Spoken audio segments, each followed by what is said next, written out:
Welcome back to Everyday Money Talk Podcast. I'm Alex. And I'm Jamie. Alex, I've been thinking a lot about something you said off air. Oh yeah? What's that? You said that most people who feel broke aren't actually broke. And that kind of blew my mind. Can we start there? Absolutely. And thank you for bringing that up, because it's exactly where we need to start this whole conversation.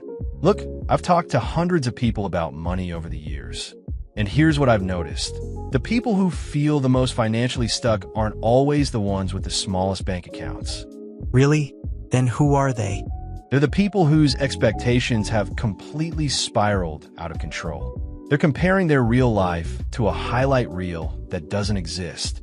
And that gap between what they have and what they think they should have is what's actually making them miserable. Okay, that resonates. Because I have friends who make way more than me but are constantly stressed. And I have other friends who make less but seem totally chill about money. Exactly. So let me give you a formula that changed my entire relationship with money. Ready? Ready. Happiness isn't about how much money you have. Happiness is the gap between your expectations and your reality. Say that again slower. Happiness, or contentment, really, is the space between what you expect your life to look like and what your life actually looks like. When your reality meets or exceeds your expectations, you feel good. When your reality falls short, you feel terrible. And here's the kicker. You can change either side of that equation. You can get more money to match your expectations. Or you can lower your expectations to match your reality. Bingo. And which one do you think is faster? I mean, lowering expectations sounds negative. But I see your point. I can't double my salary tomorrow. But I can decide today that what I already have is pretty good. That's not giving up. That's gaining clarity. Because here's the trap. Most people's expectations aren't even their own. They've been fed to them by social media, by influencers, by neighbors, by family pressure. Oh, the social media thing is real. I can't scroll for 5 minutes without seeing someone my age buying a house or launching a company or traveling the world. Right. And here's what nobody tells you. That person on Instagram, you're seeing their best 3 seconds.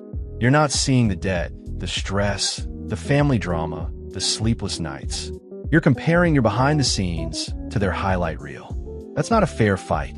So what do I do? Delete Instagram?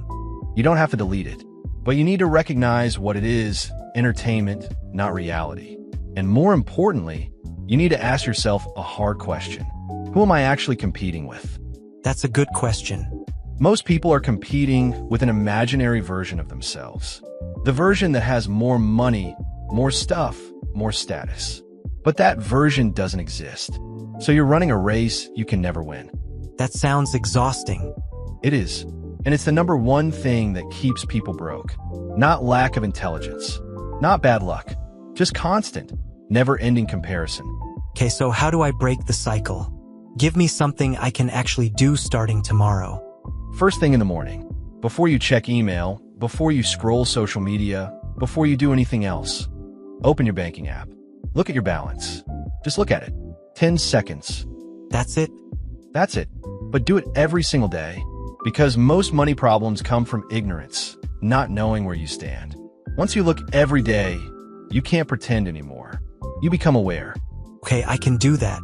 Second thing, before you buy anything that isn't a necessity, not groceries, not rent, not utilities, ask yourself one question. Am I buying this for me?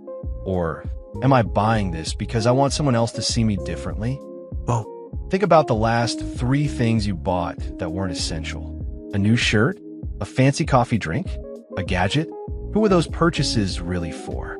I'm not sure I want to answer that. That's okay. Just sit with the question. Because here's the truth. Most people aren't thinking about you at all. They're too busy thinking about themselves. That person you're trying to impress, they're worried about their own car, their own clothes, their own image. So I'm spending money on an audience that isn't even watching. Exactly. And once you realize that, a huge weight lifts. You stop performing. You start living. So daily awareness plus the who am I impressing question. That's 2 things. Start there. Do that for 1 week. Just 1 week. And I promise you, you will notice a shift. You'll catch yourself reaching for your wallet and you'll pause. And in that pause is your freedom. I'm gonna try it. But I have to ask, does this actually work for people who are genuinely struggling? Like, living paycheck to paycheck, can't afford an emergency? Great question. And yes, with one important addition. For people in that situation, the first step isn't changing spending habits. The first step is giving yourself permission to not feel ashamed. Why is shame so important? Because shame keeps you stuck. When you feel ashamed about your money situation, you avoid looking at it. You avoid the bank account. You avoid the credit card statement. You hide, and hiding makes everything worse. So the cure is just look. Look without judgment. Say to yourself, this is where I am. It's not where I'll always be, but I can't change what I refuse to see. That's not weakness. That's courage. I love that. Okay, so for next episode, what are we talking about? We're talking about the difference between being rich and being wealthy. And spoiler alert, they're not the same thing. And you might be closer to wealthy than you think. I'm intrigued. See you next time. See you then.